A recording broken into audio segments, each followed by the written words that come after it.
Hello friends, Jennifer Pearson here, Thistle Gypsy.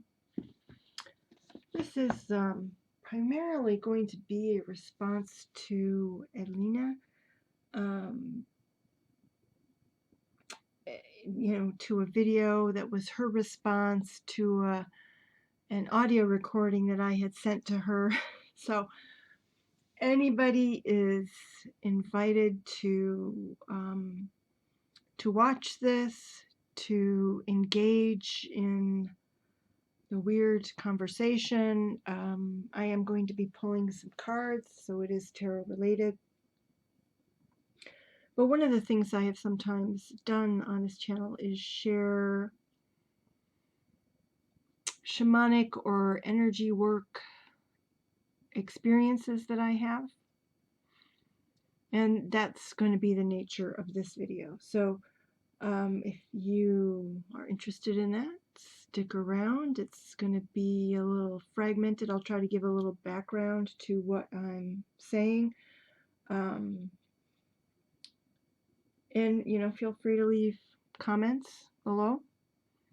And yeah, just if in general you're interested in this kind of content, I would be curious to know about that, because I have been thinking about just isolating it in terms of it just being a conversation between Eline and I. Just because I don't know how many people on my channel are really all that interested in this kind of stuff. So the experience that Eline was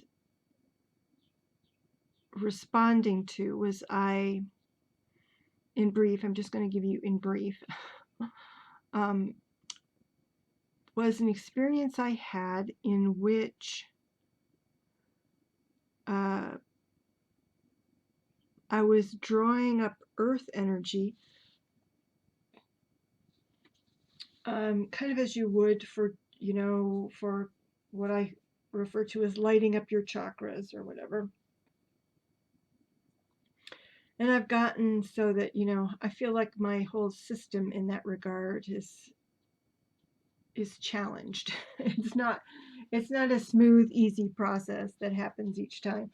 And so I've been working on that in a bit of a lame fashion, in an undisciplined fashion. So I had started that back to trying to jumpstart that whole process again. So I was bringing up earth energy, and for me that earth energy often takes the form of lava,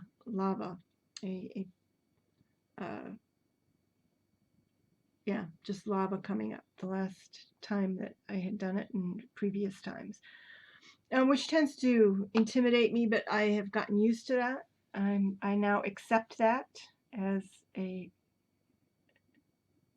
something that is kind of a I'm going to call it a positive resolution to issues in my body, that I now see that as that, even though it's kind of extreme and dramatic.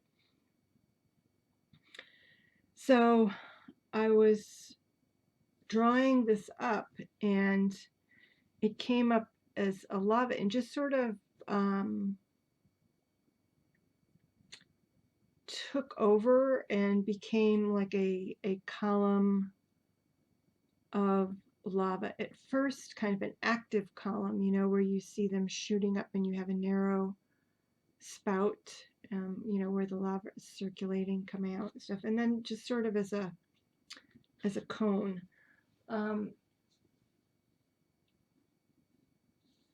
And part of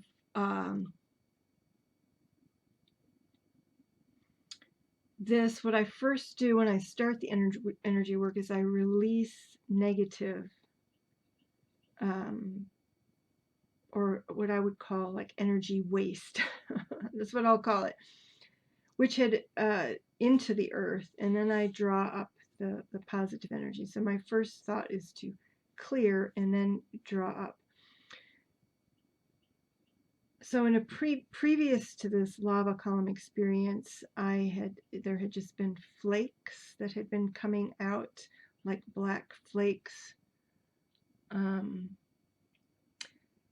And this time, when the lava came up, and well, it was before the lava came up. Maybe it wasn't even drawing up the lava. I don't even remember it anymore with perfect clarity.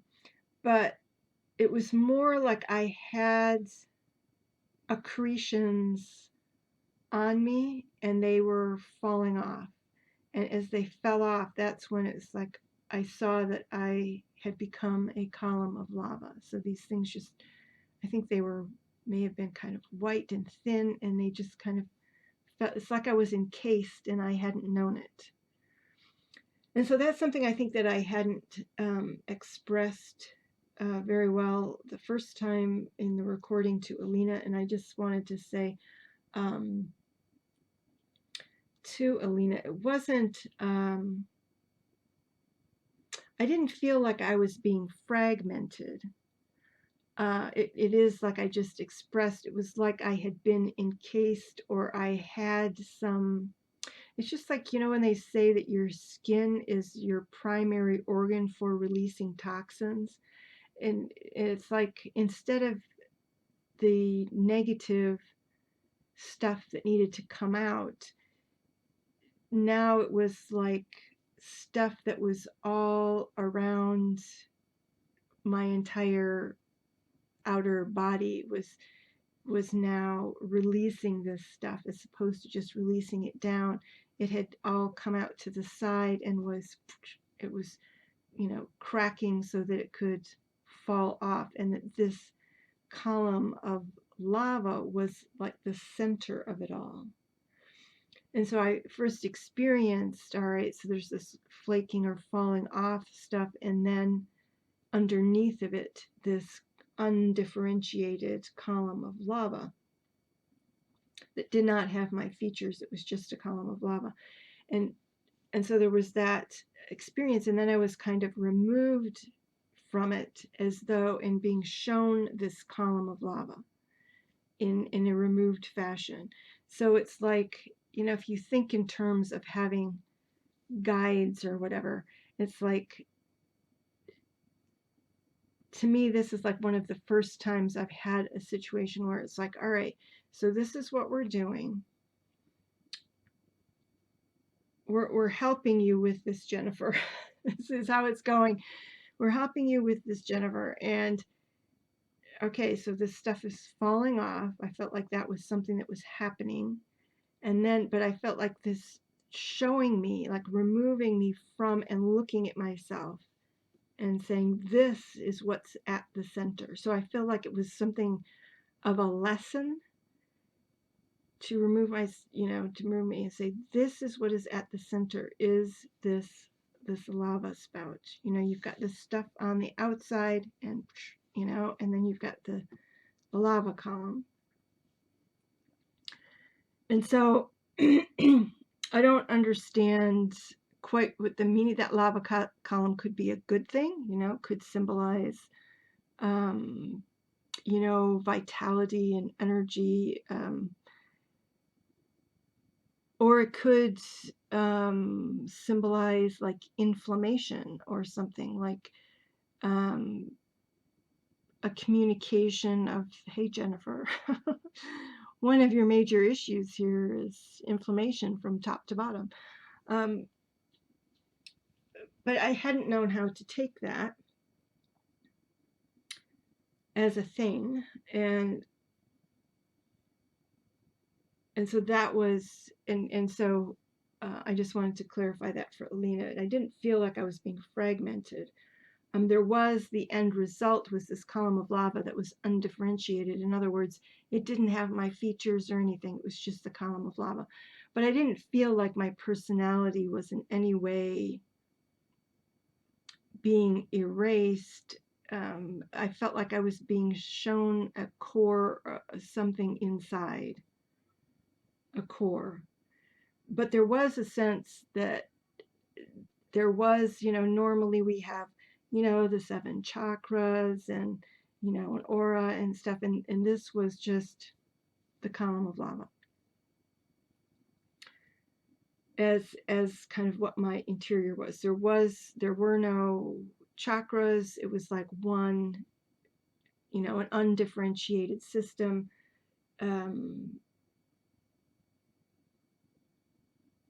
So yeah, again, I felt like I was being shown something, that it was something of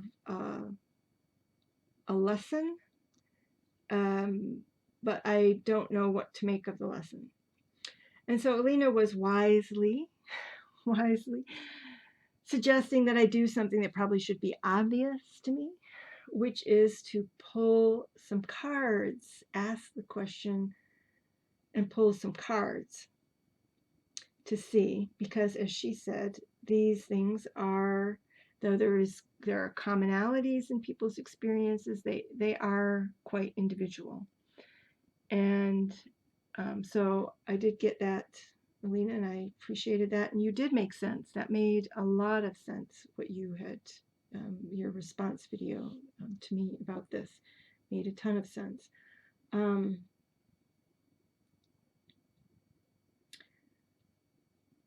So that's what I wanted to do today, was to draw some cards around the question of, well, what the heck was that?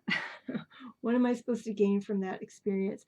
And then I have a couple of others. There was something that happened, you know, once I draw up, I also reach up and draw down energy, and that was its own weird experience. So I think,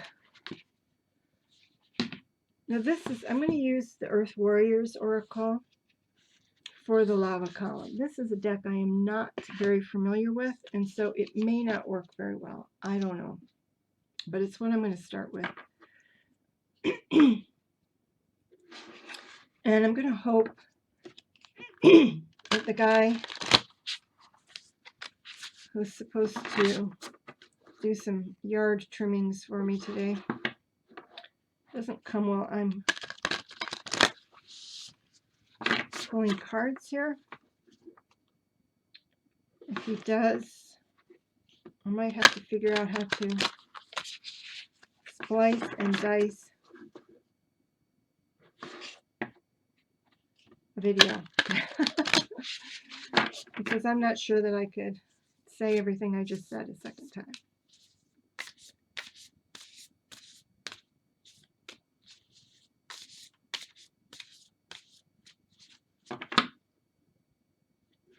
Yeah, so I'm not even sure if these cards will have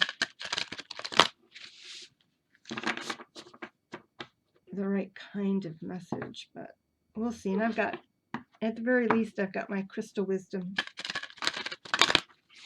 Oracle here, and that will be our second.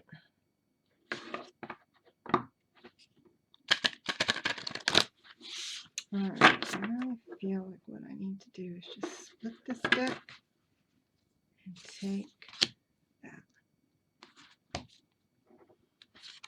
So we have Kaitiaki, guardian of Papa Nuku. And this is really, it's an eye candy deck. That's a bit busy, but still there are other ones that are really amazing. And this is number 10. Let's see.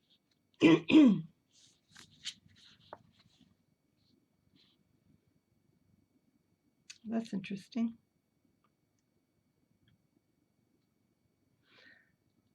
Well, I feel like it is giving some direct message right off the bat here. It says, you are Kaitiaki, guardian of the divine feminine. Your relationship with Mother Earth, which is what I was drawing up, Mother Earth here being the Papa Nuku, is sacred, empowering and healing. You are destined to become more spiritually intimate with her, sharing in her creative potency and wisdom. Lean into her and trust in her support, even as you serve her by courageously voicing truth. She is your great ally, friend, and healer. And as you dedicate yourself to her, she dedicates herself to you.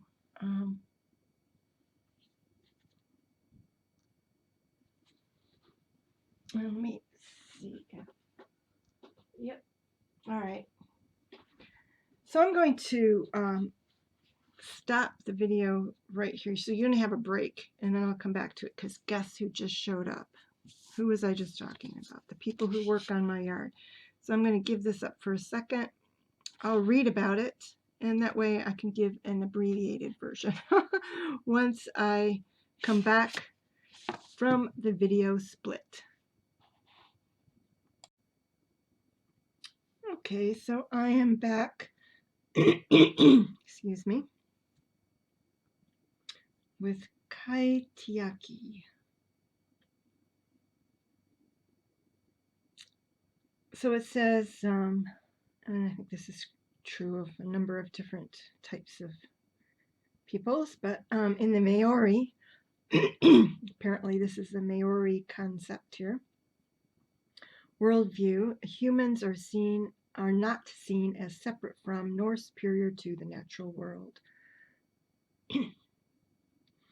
So the Kaitiaki are guardians. But what I'm getting out of this in terms of connection, after reading more of this, I just took a cough drops. I guess it loosened things up rather than getting rid of it. Is that maybe that whole lava column thing is showing in a dramatic form, showing me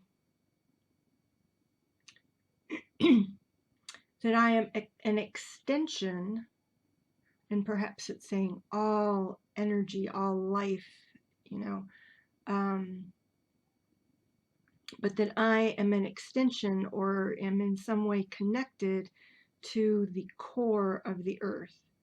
Because, of course, that's where lava is coming from, right? It's coming from the core. It's coming from the red hot center.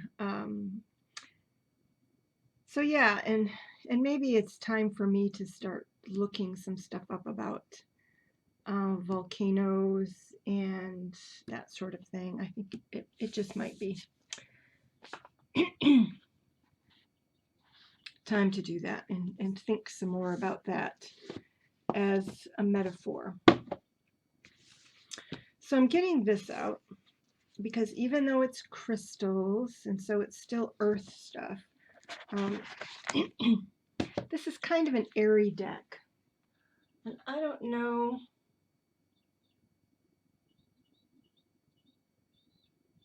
well, maybe a goddess deck. I'm just going to say I'm not sure where else I would go for some more airy, or maybe the bird cards. We'll see. Let's see what kind of a message we get from these cards. So the next phase after the lava column was that well, there was the phase during which it's like, all right, I'm just going to accept this. And now I'm going to move on with the next phase of this. And bring stuff down from the top. So reach up and bring energy down from above. So first I release down to the earth, then I bring up from the earth, and then I go up and bring down from above. Well, you know, I hardly started the process. It's like I thought about bringing stuff down from the top, and I was getting struck by lightning. So it wasn't, you know, I wasn't going up, which is normally what I do is I think in terms of going up.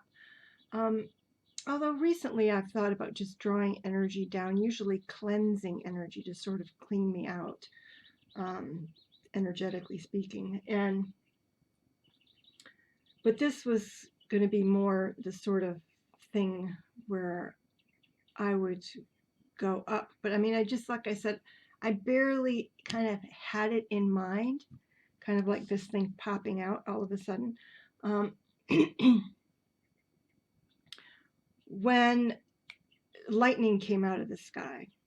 And it wasn't just one little bolt or one flash, it was chain type lightning striking the top of the lava cone. And again, you know, there were no features in the lava column or the lava cone. It was just, that's what it was. And again, I was kind of the standing on the outside watching. And this stuff was etching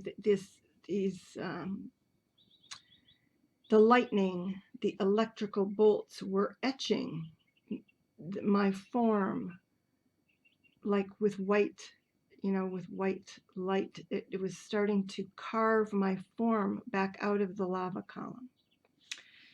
So yeah, it was just very intense. And so my next question would be, what's up with that? You know, what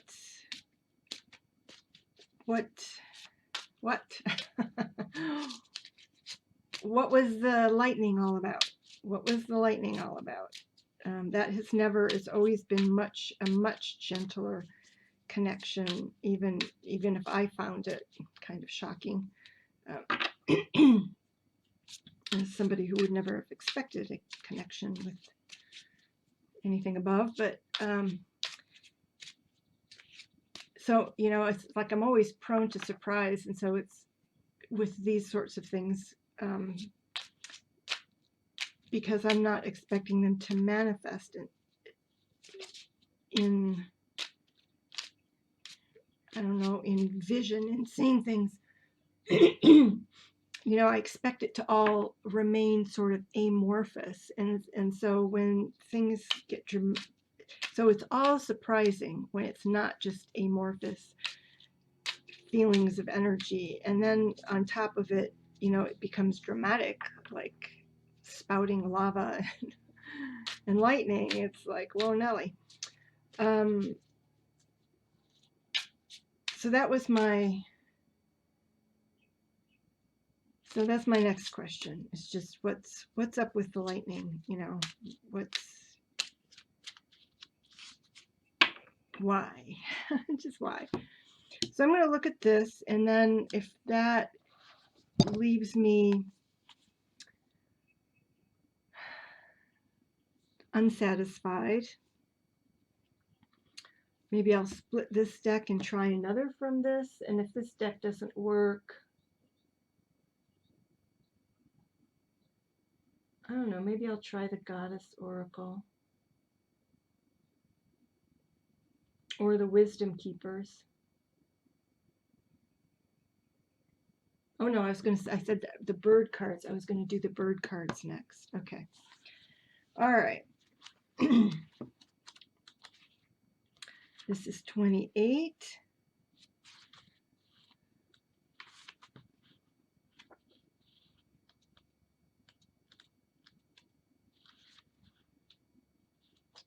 So it looks like it's going to be, yep.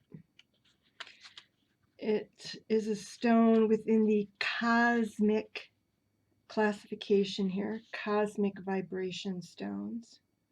Cosmic, which of course makes perfect sense, drawing down from above. Cosmic vibrations operate at exceedingly high resonances way beyond the physicality of Earth. These are the highest dimensions of all, the realm of star being, spirit, and unity consciousness. They assist spiritual well-being, channeling higher consciousness to Earth. Their effects filter down into the physical.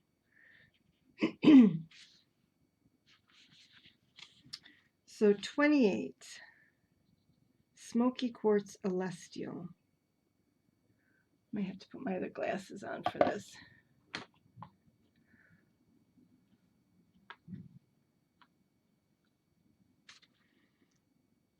You have a powerful survival instinct. Well, actually first, Smoky Quartz is transmutational magic. So that's, I guess, telling me it's transmutational magic. A stone for karmic healing, smoky Quartz celestial opens into different dimensions and brings powerful transmutation. Self-understanding. You have a powerful survival instinct and ability to go where others dare not. Transmute the past. Realize that darkness is not evil. I think what I needed to realize is that lava and lightning are not evil. Facing your deepest fears turns these into golden gifts. You know that death is only a transformation into another state of being.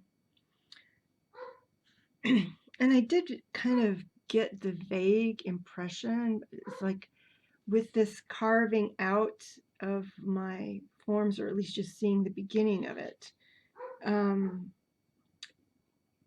it's more like, or that it was like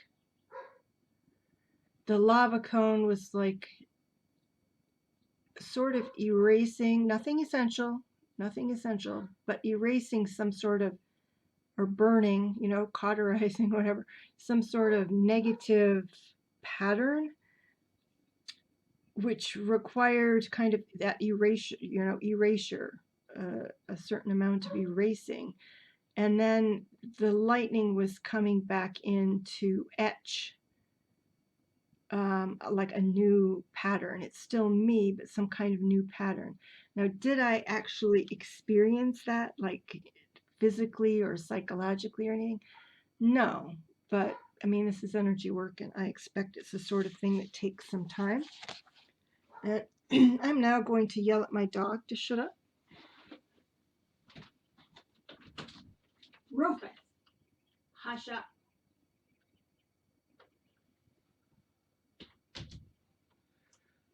I think he's just jealous. He might hear me talking in here, and he's talking back to me. But I think he's jealous of the other dogs are out in the kitchen, and in the kitchen I have a back door with a doggy door on it so they can go in and out.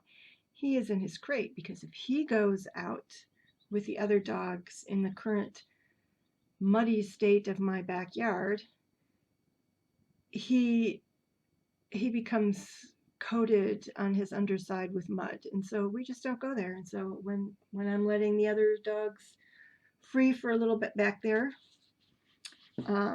I keep him in his crate.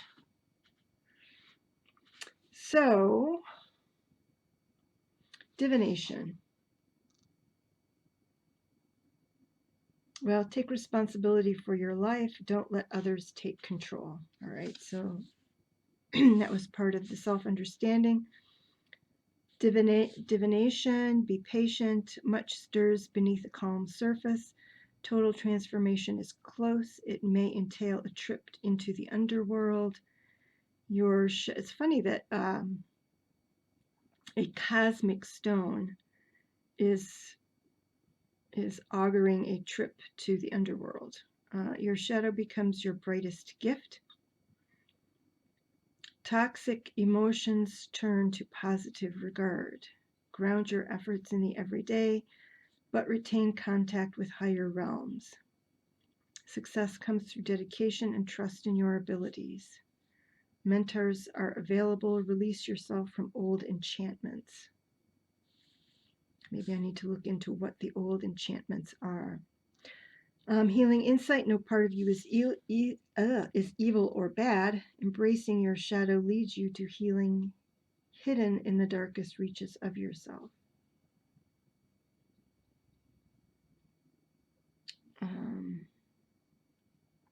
Okay.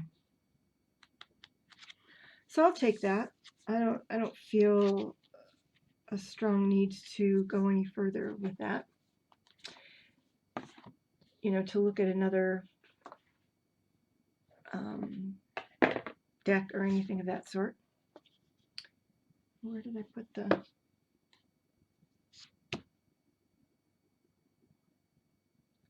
That's there. How do I do these things? I just don't know how I misplace things that when I have to have placed them like within my hands. Does this go in? Goodness. Am I losing it? Well, kind of.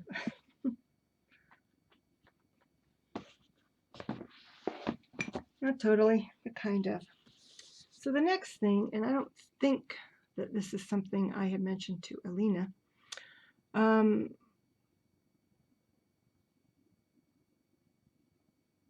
I think took place after this whole lava and lightning drama. And that is, oops, keep knocking the little thing. I have my webcam on.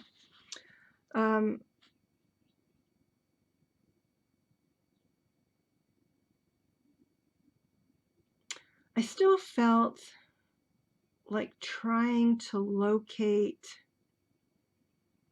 the chakras, and I had, normally what I would do is I would think, just think in terms of the area of the chakra in my body, and then I would just sort of open my mind to what animal is present in that way, that, what power animal is kind of presiding over that.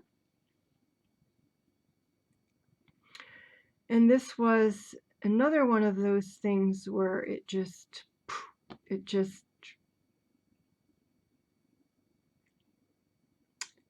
was immediate. It's like I have half of the intention in my head before kind of seeing something.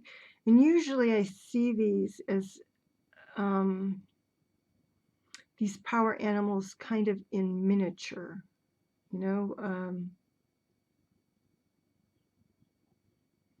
so that, I could see them as fitting within that location on my body, so I'm seeing them in miniature. So I start to do this, just sort of asking what power animals are present in my chakras. I mean, just having the intention. When I get this white lion. So I don't usually associate with lions. I know some people are very attracted to lions.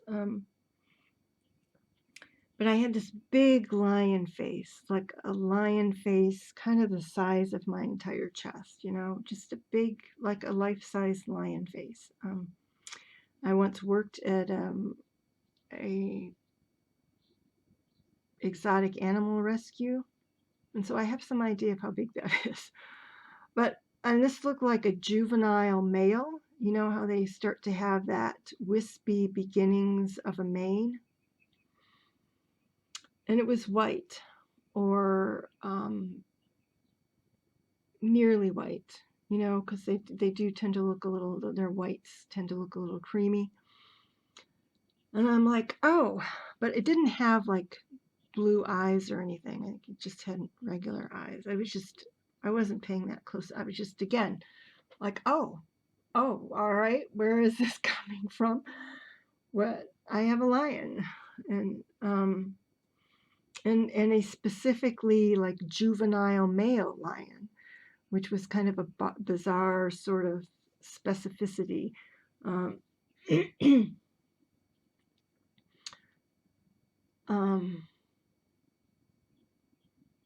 And then in addition to that, and I don't even know how this, because this is something I wouldn't look for, so I don't know if I was just questioning the whole lion thing, but what happened was, like, behind the lion, what showed up was a seated woman who was white in color, not in a natural skin tone color at all, but had African features. So, and I would say, would that be West African? Because of course, people of Africa they look all kinds of different ways.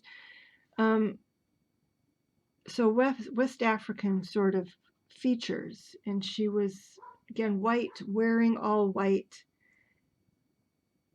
So she's the white African goddess figure. And I don't know what to do with her either. And I hadn't listened to Elena's response. So, my sister had said this too. It's like, well, why don't you just ask? And it's like, gosh, I just don't even think about it. I don't know if I'm just sort of in receptive mode when I'm doing this, and so don't think to question. Yeah. I don't even know if I can, in that particular state of mind that I'm not even sure I can formulate questions. Now that I think about it, I'll have to see the next time something like this happens. I'll try to think in terms of being more active instead of just being receptive. It's like I have receptive and I have cut it off if it's too weird, but I don't seem to have any very much in between. Even though I initiate and I can like walk through things or toward or away from things, but yeah, that's where I'm at. So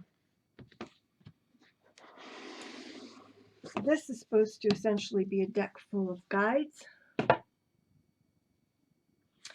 And so I thought I would look into just what kind of a guide this lady is. And I've never really done that for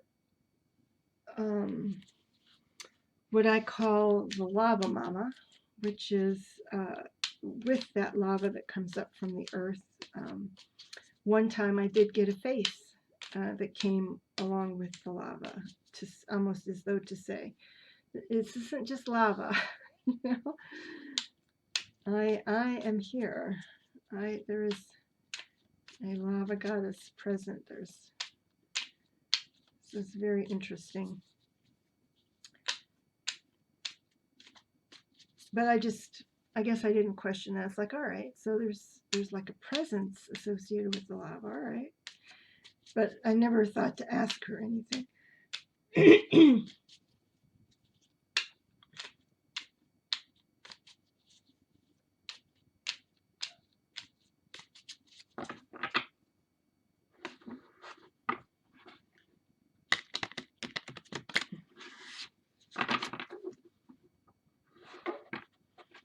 I'll have to see.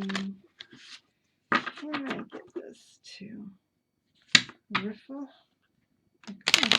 Yeah. So why am I doing this silly side shuffling when I can get this to riffle?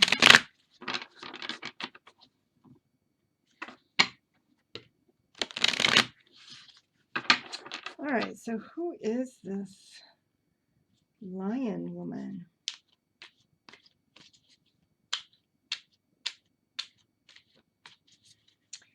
So she's kind of the first person I would think of. I have the power animals, but I think she's the first human,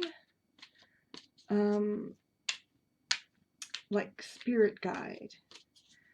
And I say that while at the same time I can think of one other person who I wonder, and he's still present, kind of. A spirit guide, oddly enough, also African. I mean, and odd only in that, I'm a white person. And, not odd in the sense that, of course, Africa is the mother of us all. And also my dolphin power animal at one time to comfort me morphed into a person. So, I mean, these things are fluid, right? These things are fluid. But this is the first, like, strong presence, human appearing presence that sort of blocked out everything else. It's like I'm looking for plural power animals. And I get one big lion, one lion. And that was the feeling. It was like, no, we're not doing the multiple, we're not doing the multiple power animals anymore. We are here. We, the lion. And either the person that is within the lion or also the person. I don't understand that. And I guess I just have to have a really high tolerance for not understanding. And thinking to turn to the cards. All right, I'm going to lift the Dancer of Inspiration.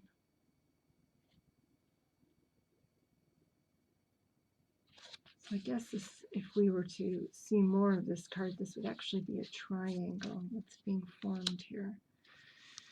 So let's see what it says about the Dancer of Inspiration.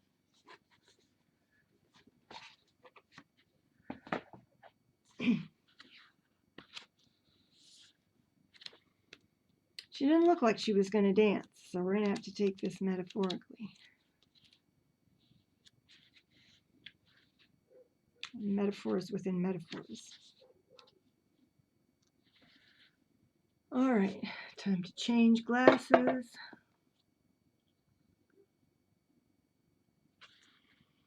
And it says, I am the Dancer of Inspiration. From me comes the magical lightning strike of understanding. An innate grasp of knowledge that transforms everything you undertake. So given that she's white, and they've mentioned lightning in this, maybe she's just like I have the lava mama, maybe she's the lightning mama. This could be like an antenna or a lightning rod, right?